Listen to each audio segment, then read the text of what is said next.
Hello, this is Alec, and today I'm going to be reviewing Modern Spellcaster's Tarot by Melanie Marquis, and illustrated by Scott Murphy. So first thing first is that this is a very sturdy box that it comes in. Kind of harping back though on the same problem as before, it's a cumbersome box in that it's pretty big. So I do have a deck bag now for this deck. This was actually gifted to me by a friend. So shout out to Tarot Pros or Ivan for getting me this deck. So first thing, we have a little little ribbon that helps pop the book out. Very thick booklet. And then we have the deck, which it didn't come underneath the cards, this ribbon, which I think would have been better suited, because even though there's these little holes on the side, it's still pretty hard to get the cards out of the box, which again is why I have a deck bag for this. But very pretty box, very nice, well-made box. I have no use for it. So let's start real quick at the booklet. Like I said, this is a pretty thick-sized book. There's a lot in it, and part of that is because the title of the deck, Spellcaster's Tarot, kind of has this bent to the booklet as well, where it talks a lot about using tarot and magic together.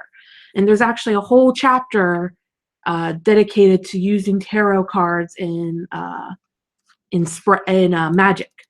So if that's something that interests you, this deck, deck and book that comes with it kind of double as a spell book, if you will. I do have some complaints. I don't like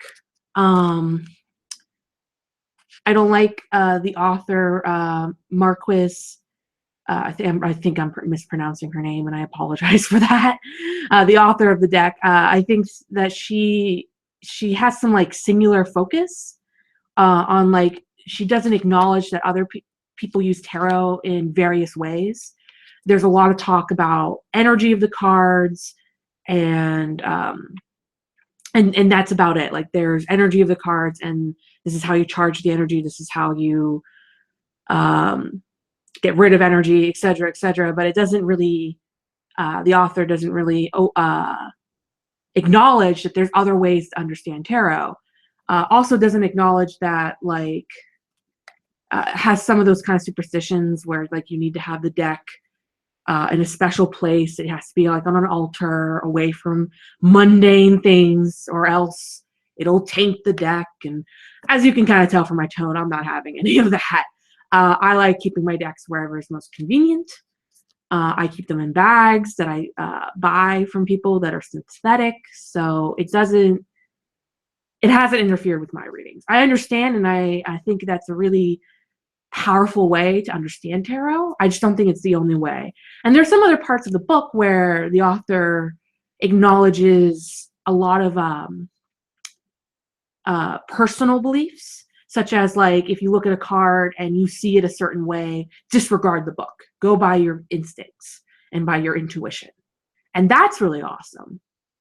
And I really like the emphasis on making the deck, making your interpretations your own, and going off your own intuition, your own reasoning. But then there's other parts of the book that seem very limited.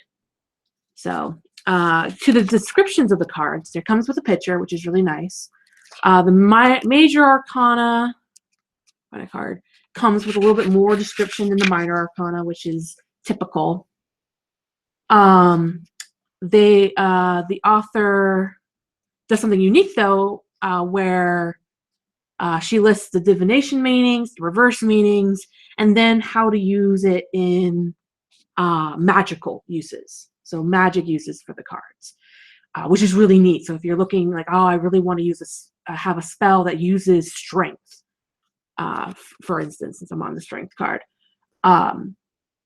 this is what strength is good for. And it's pretty neat. I really like it. I do find it confusing that there are reverse meanings for the cards when the back of the cards are subtly not reversible.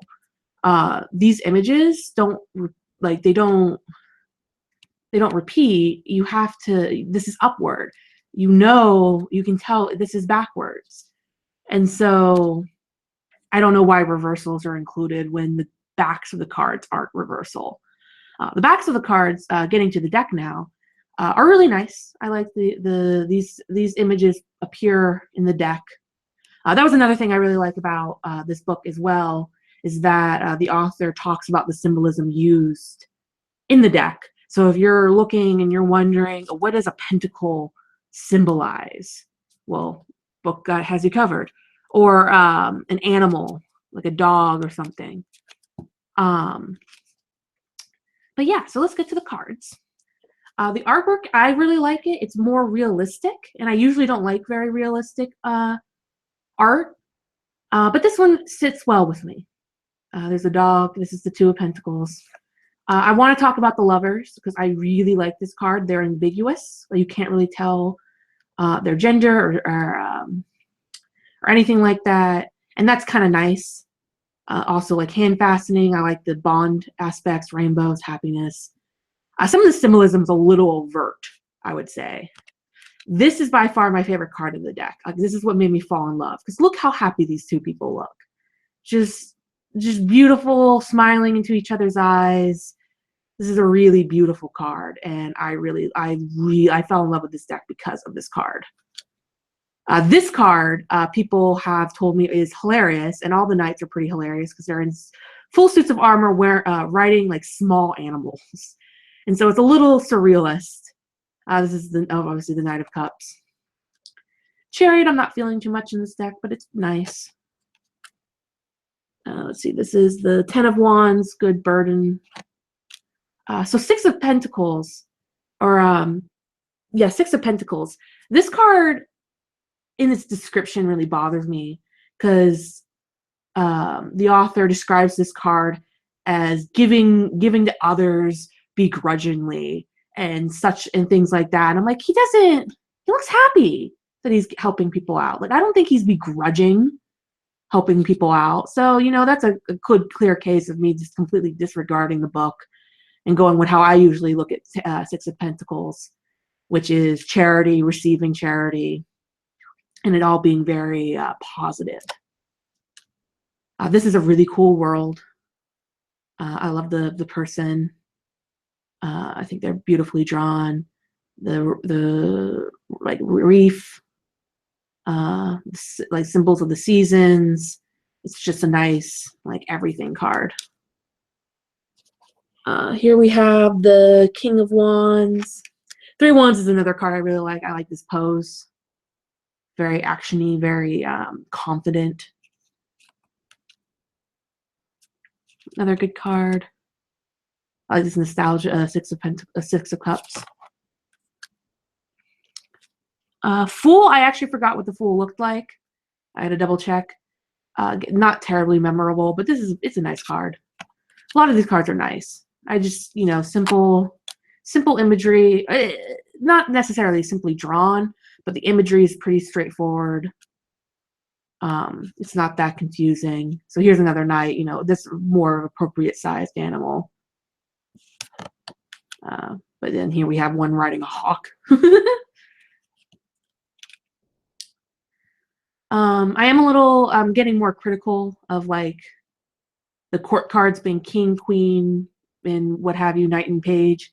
I like them more being gender neutral, personally. So this is the Justice, and I really like it's a skeleton hand holding a pomegranate. Like, I don't know exactly what that means, but I think that's really cool.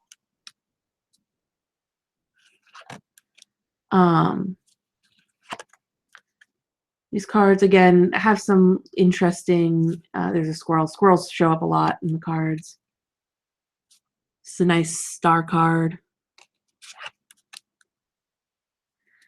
It has some kind of very Wiccan-esque, like the crescent moon, the triple sign of the triple goddess is in some of these cards. Wheel of Fortune is also interesting with the seasons and wheel-ish. This card I think is weirdly simple and very Rider-Waite. Like there's not much going added to this card. Again, I like the Two of Swords. I like this pose. Not sure if it really complies, like the imagery here complies with how I see the Two of Swords usually, but it's nice. Here's our Magician. Let's see, this is the Page of Cups. Three of Pentacles, Page of Pentacles. Okay, so the Hierophant. I have a beef with this illustration because I've come to understand the Hierophant as being this kind of reminder of structure and the usefulness of that structure and rules and tradition and how useful that can be. And this card is just negative. This is, oppressive symbol, and I don't like it. I don't like how this deck portrays the Hierophant. It's probably the biggest thing that bothers me about this deck. Four of Cups, Eight of Swords. Here's the Devil. And again, like going back to the Hierophant, like this card mirrors the Devil imagery. And like the Devil's more of has negative connotations, I think. I don't like the bad rap this deck gives the Hierophant. The Hermit. This deck has a lot of like hit or misses. Like this is a miss for me, kind of, because it's like, why house is different than Rider-Waite? And then here's a hit because I really like this Two of Cups, of sharing the cups between two people. Symbol of union. Strength is pretty cool as well. And then this is the Knight of King of Cups, Queen of Wands, Tower. This card stuck with me. This is Judgment, and I think it's probably like the best card I have about Judgment. Like I kind of get the symbolism. I have a hard time articulating the feelings it gives me, but like this kind of like suffering to reborn type of thing that it has going on. And then you can see it has, if I can get a good picture of it, the triple goddess symbol, which I don't care for. I'm not about the triple goddess. Look at this smile. Look at that smile. So cool. Look at this. I adore this card. It's very simple, but the expression on their face and like the sword they're wielding, it just says it all. Just this overconfidence. I got this. I'm going to be Cloud from Final Fantasy. It's going to be cool. And like just this night, I really like this card. Hanged Man, I really like the runes. Kind of going back to Odin. This is kind of a very, I don't know, I've kind of loved to hate the Ten of Swords, and this card doesn't really give me enough to love about the imagery. But I really like, obviously, the Ten of Cups. This is a nice, wee rainbows.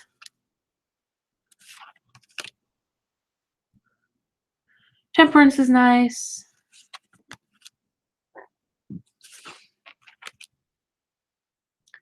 The Empress, this is kind of a neat pose that the Empress is in.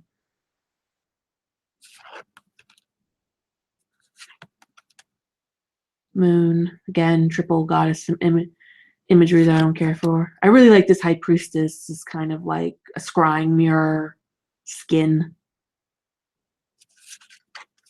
Then we got the Sun. This was an interesting interpretation of the Eight of Pentacles. Got some Death. Here's our Emperor. or animalistic.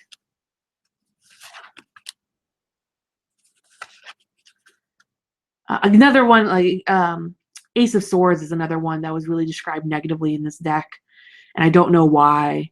Like, the imagery doesn't really tell me negative things. It was weird, because I always think of Ace of Swords as kind of like a mental breakthrough, like clarity, you know, cutting through uncertainty and that sort of thing. Almost done. Here's 4 swords. This is an interesting 2 of wands, because the person is tied to the wands while looking at a bird. So it's like, do they want to be there? Do they not want to be there? It's kind of interesting to read with. And then the 3 of Swords. So overall, I really like the deck. I really like, I do like the artwork. The symbolism's a little overt at times. Like, I mean, here's Triquenta, like, just in your face. The book has a lot of benefits, especially if you're a new reader to tarot. I think this is a good beginner deck, because again, the symbolism is so overt. It's kind of hard to miss. Oop. I like the diversity that the deck tries to get, even though I think it's great that there's you know, white and black people, but there's not many other ethnicities really shown that I noticed anyways. And I like the, you know, the same-sex the same gender couples that some of the cards had was really neat. Definitely a really good deck if you are interested in using tarot and magic. Even if you don't want to use this deck in particular for magic, I think the tips that this book has are worthwhile to read. Again, I don't like the kind of singular approach to how tarot works. But I do feel like a lot of things about this deck. So yeah, that is my deck review. If you have any questions, comments, or concerns, feel free to leave one in the comments below on YouTube, or send me a message at gmail.com on my email, which is alec.guire@gmail.com. And I will see you next video. Thanks. Have a nice evening, morning, afternoon, evening, whatever.